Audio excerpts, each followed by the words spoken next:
Haai julle, hoop het gaan goed met elkeen van julle en ek wil vandag ietsie kortliks deel met julle rondom bou jou huis op die rots en nie op die sand nie. En ek wil begin deur Matteus 7 vir julle te lees. Dit sê hierso, en Jesus wat praat. Hy sê elkeen dan wat hierdie woorde van my hoor en daarvolgens handel, kan vergelyk word met 'n verstandige man wat sy huis op die rots gebou het. Die stortreën het geval, vloedwaters het afgekom, winde het teen daardie huis gewaai en daaraan geruk en tog het dit nie ingestort nie, want die fondasie was op rots.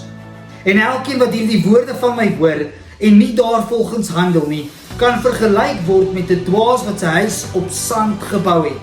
Die stortreën het geval, vloedwaters het afgekom, winde het teen daardie huis gewaai en daaraan geruk en die huis het ingestort en is heeltemal verwoes. Nou ek wil net kortliks stil staan om vandag ook te kom sê dat tegnologie, ons fone ensovoorts word uit sand uit gemaak. Die rou materiaal is uit sand uit. Wanneer ons gaan na ons chips toe, wanneer ons gaan na die skerm toe, dan word dit uit silikon gemaak en sy rou materiaal is eintlik sand.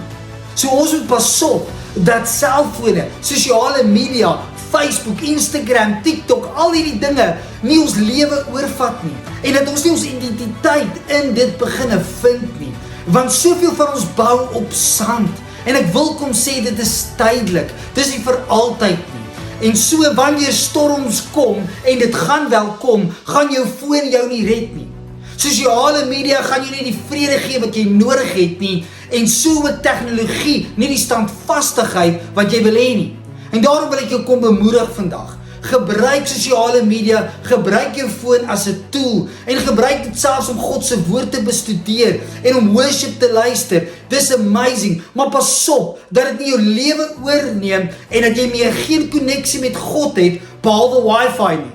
Nee, worship, gebed, tyd met die woord is ons koneksie met God. En so wil ek elkeen kom bemoedig vandag. Moenie jou lewe op sand bou nie.